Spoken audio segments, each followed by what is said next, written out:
क्या बहुएं नमक सी होती हैं? मोहन से शादी करके आई सुधा अपने ससुराल में अपनी सासू माँ सुषमा जी के साथ बड़ी खुश थी। कारण दोनों ही एक दूसरे को सम्मान और प्यार करती थी। सुधा और सुषमा जी के बीच इतना अच्छा तालमेल था कि जब सुधा की सहेलियां या रिश्तेदार घर आते, सुषमा जी उसे अपने सहेलियों और रिश्तेदारों के साथ समय बिताने का पूरा वक्त देती।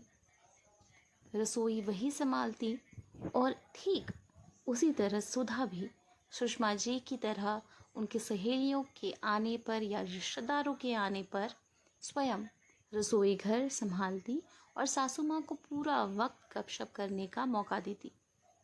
मगर उस दिन सुषमा जी की एक दूर की सहेली घर आई।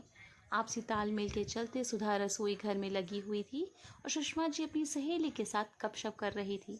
चाय पकौड़े देने के बाद जब सुधा ये पूछने की, मम्मी जी आंटी जी की क्या पसंद है, लंच में आज वही बनाती हूँ, दरवाजे तक पहुँच रही थी कि उनके कानों में सासू माँ की आवाज़ पड़ी। हाँ बीना, सच बता रही हूँ, बेटियाँ शक्कर की तरह होती हैं और बहुएं नमक की तरह। मैंने भी सुधा के आने के बाद महसूस किया और हंस पड़ी।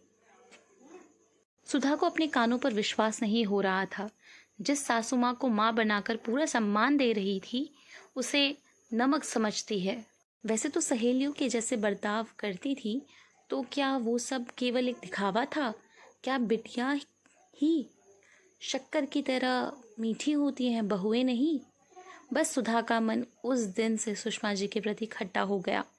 उसके साथ बोलने में पहले की तरह, साथ खाने पीने में बदलाव आने लगा।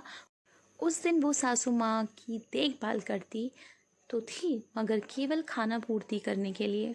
एक दिन बीता, 2 दिन, आखिर तीसरे दिन सुषमा जी ने सुधा को ज़बरदस्ती पास बिठाकर पूछा, क्या हुआ बेटा, तेरी तबीयत तो ठीक है ना? माथे पर हाथ लगाकर पूछते हुए कहा, हाँ ठीक है मम्मी, मुझे काम है रसोई घर में, कहकर मुंह बिचकाते हुए उठने लगी। अरे रुक तो, बता क्या हुआ मेरी लाडो को? क्या मोहन ने? आने दे, खबर लेती हूँ मेरी फूल जैसी बच्ची को, उसने कुछ कहा तो अब बोलना। पहले तो दोस्तों की तरह बातें करते हुए नहीं थकती थी, साथ खाना, साथ टीवी सीरियल देखना। अब तो दिनों से ऐसे क्यों परेशान से लग रही है? बोल मेरी बच्ची, देख माँ हूँ ना तेरी, मुझे नहीं बताएगी? बोल बोल मेरी बेटी, कहकर सीने से लगा लिया। सुषमा जी का स्नेह भरा एहसास पाकर आखिर सुधा ने उस दिन की वो बातचीत की बातें बता दी, जो सुषमा जी ने अपनी सहेली से कह रही थी कि बेटी शक्कर की तरह होती हैं और बहुएं नमक की तरह। आपने भी मुझे बहू रूप में पाकर महसूस किया है? और रोने लगी। ये सुनकर सुषमा जी हंसी और बोली, पगली, वैसे मुझे दोस्त मानती है और इतनी सी बात मन में रखकर बैठी थी। पूछ लेती तो ये बीते 2 दिन ये उदास परेशान नहीं रहती। सुधा हैरानी से सासू माँ की ओर देखने लगी। हाँ, सच कह रही हूँ और आज भी उस बात पर कायम हूँ। सुधा, मैंने सच कहा है मेरी बच्ची, बेटियाँ शक्कर की तरह होती हैं, जो हर हाल में मीठी लगती हैं, मगर बहुएं बहुएं नमक की तरह होती हैं, जिनका कर्ज नहीं चुकाया जा सकता। वो हर खाने में होती हैं, मगर दिखाई नहीं देती। उनके बिना हर खाना बेस्वाद हो जाता है। जैसे कि तू सुधा, तेरे आने के बाद हमारे छोटे से परिवार में तेरी अहमियत हर जगह है, और यही हर बहू की होती है। अपने ससुराल में वो अपना बचपन, माता पिता, भाई बहनों को छोड़कर नए साथी, उसके माता पिता, परिवार को यूँ अपना लेती है जैसे वो यहाँ की ही हो। मैंने भी यही किया, आज तुम भी वही कर रही हो।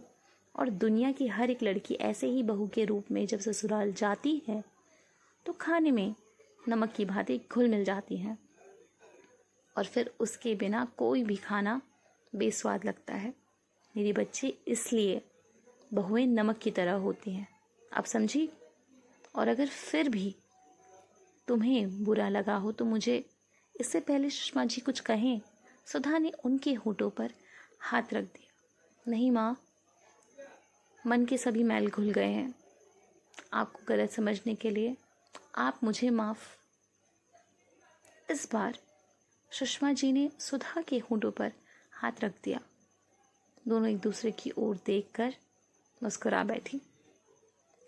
आशा करते हैं दोस्तों आपको आज की यह कहानी बहुत अच्छी लगी होगी। आपको इस कहानी से कुछ सीखने को मिला होगा। यदि आप चाहते हैं भविष्य में इसी तरह की कहानी आप सभी के लिए लाते रहें तो हमें प्रोत्साहित और मोटिवेट करने के लिए हमारे इस चैनल स्टोरीज विद शारदा को लाइक, शेयर और सब्सक्राइब करना बिल्कुल ना भूलें। धन्यवाद।